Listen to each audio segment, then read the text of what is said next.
Sekarang paradoks itu berbalik menjadi bumerang bagi Italia. Di Palermo, di Stadion Renzo Barbera, di kampung halamannya para mafioso, itu menjadi pemakamannya Italia. Ini yang menjadi sebuah tragedi bagi sepak bola Italia.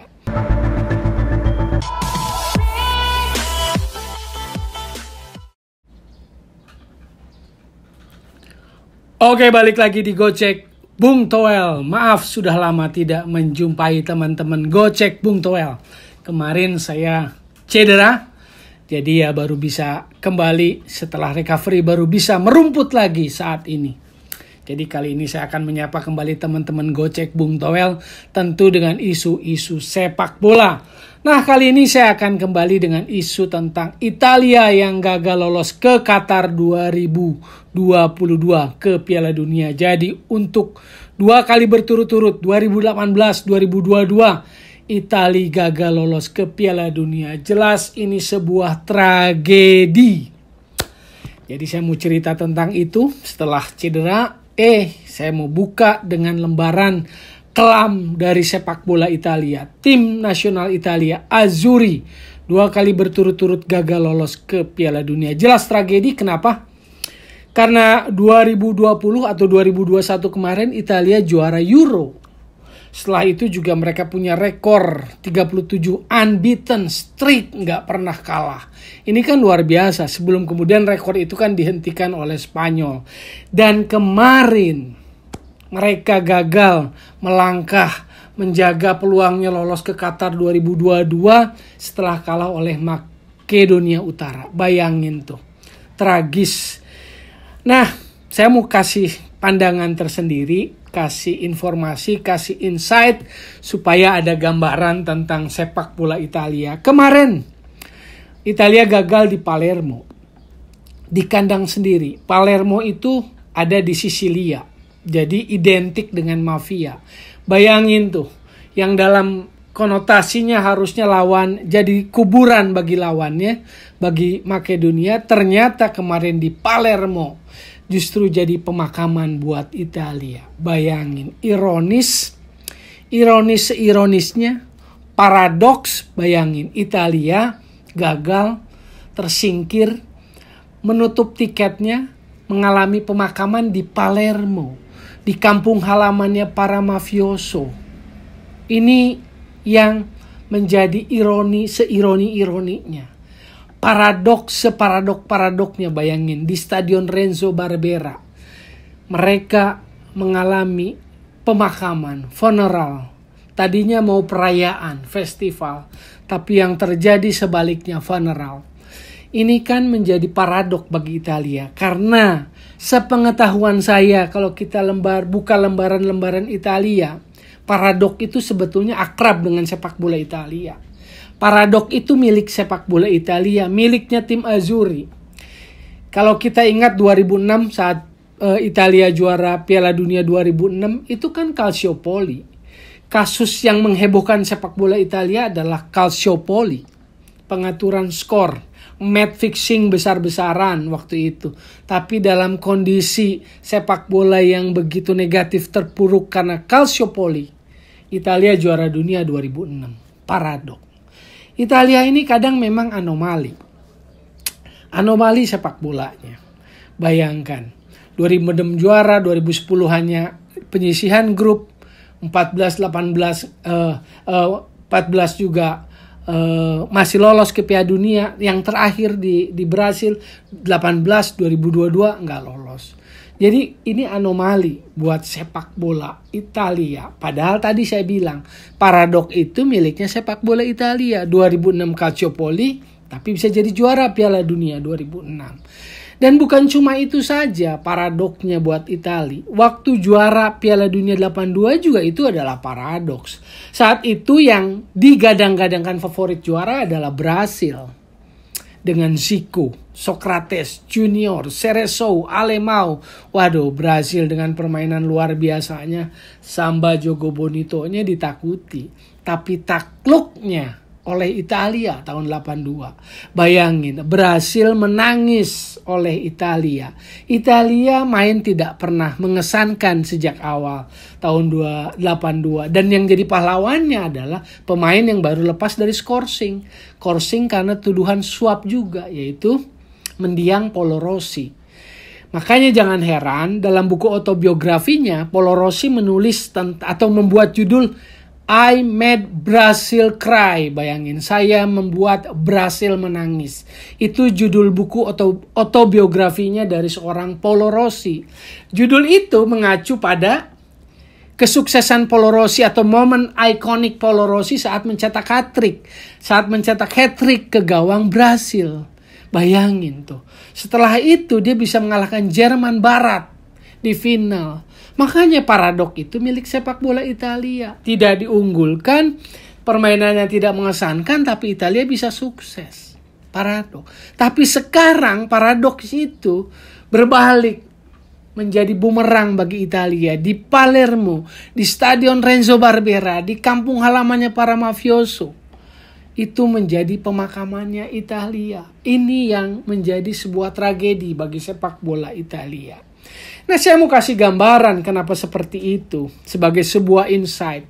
Jadi sepak bola dunia atau Eropa tahun 50 itu milik Hungaria. 50-an Hungaria. 70 milik Belanda dengan Ajax Amsterdamnya. Nah, kalau bicara tahun 60-an itu milik Italia dengan Inter dan Milannya. Inter dengan Helenio Herrera-nya dan Milan. Saat itu yang kemudian mendominasi Eropa. Di era 60-an 4 kali juara European Cup atau Piala Champion ketika itu adalah milik Italia. 4 kali Italia juara di era 60-an. Maka saat itu terkenal dengan slogan La Dolce Vita. Jadi ada sebuah film tahun 60-an yang sebetulnya tidak bicara tentang sepak bola, La Dolce Vita judulnya, tapi kemudian itu menjadi identik dengan kebangkitan sepak bola Italia tahun 60-an. Revolusi sepak bola Italia terjadi tahun 60-an. Bintangnya waktu itu Giacinto Facchetti, bayangin, Gianni Rivera, The Golden Boy, Luigi Riva, Roberto Bonixena. Ini adalah bintang-bintang sepak bola Italia saat itu. Nah, kalau kita bicara tahun 82, kita lihat di belakangnya Gaetano Scirea, Claudio Gentile, Cabrini, bayangin. Paolo Rossi, bayangin. Ini pemain-pemain yang hebat. Begitu juga saat 2000-an, generasi Totti, generasi Del Piero, di belakangnya Ciro Ferrara, Paolo Montero, Alessandro Nesta, Franco Baresi, Costa Curta, Billy Costa Curta, Alessandro Curta, Mauro Tassotti, gelandangnya Carlo Ancelotti. Era yang dibangun oleh Arrigo Sacchi. Bayangin, revolusinya terjadi. Ada karakter, ada identitas, ada jati diri yang mengacu pada kultur sepak bola Italia yang disebut calcio. Kan begitu. Jadi ada karakternya kuat waktu itu. Bahkan sampai 2006 kan kita lihat ada Fabio Cannavaro, ada Marco Materazzi, ada Alessandro Nesta, ada Fabio Grosso, ada Gianluca Zambrotta. Gelandang-gelandangnya juga Italia kuat. Tacchinardi segala macam kan. Totti, Del Piero. Di era itu pemain-pemain Italia atau yang tim nasional itu rata-rata main di Serie A. Karena waktu itu ada semacam pemahaman kalau keluar dari Italia mereka akan sulit masuk tim nasional Italia di era 90 dan 2000-an. Tapi sekarang bayangin, gelandang Italia di tim nasional yang menjadi andalan, menjadi kunci, Jorginho dan Marco Verratti main di luar. Ini bukan riset yang berdasarkan ini sih, tapi ini sebuah pengamatan yang mungkin jadi insight. Dan Anda juga bisa bayangkan di klub-klub Italia defensorenya sekarang icon defensore Italianya nggak cukup kuat. Di Inter, Martin Skriniar, Stefan De Vrij, kan begitu. Di Juventus, De Ligt, lalu juga di Milan, Fikayo Tomori. Jadi ini beda dengan generasi-generasi sebelumnya di mana Juventus punya Ciro Ferrara, Paolo Montero, nggak usah jauh-jauh ya. Lalu Fabio Cannavaro, Alessandro Nesta, dan sebagainya. Paolo Maldini.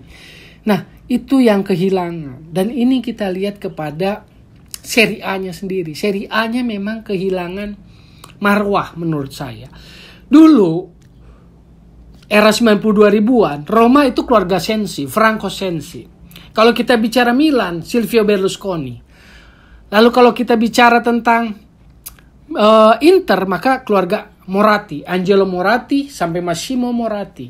Maka kemudian menurut saya membentuk sebuah kultur. Sekarang Juventus memang masih ada keluarga Agnelli. Tapi kita lihat yang lainnya, kepemilikan mulai dimiliki oleh Amerika, oleh China dan sebagainya dan sebagainya. Menurut saya ada roh yang hilang dari sepak bola Italia yang dulu kental sejak revolusi tahun 60-an. Mulai dari Trapattoni, Gianni Rivera, kan kayak begitu. Cesare Maldini bapaknya Maldini bareng dengan Trapattoni. Nah itu yang menurut saya hilang. Karakter-karakter difensorenya. Chiellini memang karakter difensor Italia, tapi sekarang udah 37 tahun. Bonucci sudah 34. Sementara di klub-klubnya, contoh kan ada Vicario Tomori, ada Simon Kjær, bukan difensore asli Italia. Dan itu yang membedakan. Gelandang-gelandangnya dulu di Italia, Ancelotti, Roberto Donadoni, Roberto Mancini, Gianluca Vialli di depannya, Del Piero, Totti, kuat, Vieri, karakternya muncul. Nah sekarang karakter itu menurut saya hilang. Jadi bukan persoalan, ya mungkin ini sebuah insight lah yang saya mau berikan, merespon atau mengomentari kenapa kegagalan Italia ke Qatar 2022. Ini tragedi. Padahal tadi saya sudah bilang bahwa paradok itu biasanya akrab dengan sepak bola Italia. 2006 Calciopoli juara Piala Dunia, 82 Polo Rossi I Made Brazil Cry, mereka juara dunia. Tapi saat ini setelah mereka juara Eropa 2020, terjadi di tahun 2021, unbeaten streak 37 pertandingan gak pernah kalah, justru mereka nyungsep gagal lolos ke Piala Dunia 2022. Itulah yang saya mau bagikan kepada teman-teman. Ada yang roh yang hilang dari sepak bola Italia. La Dolce Vita, revolusi sepak bola Italia tahun 60 butuh dihidupkan lagi.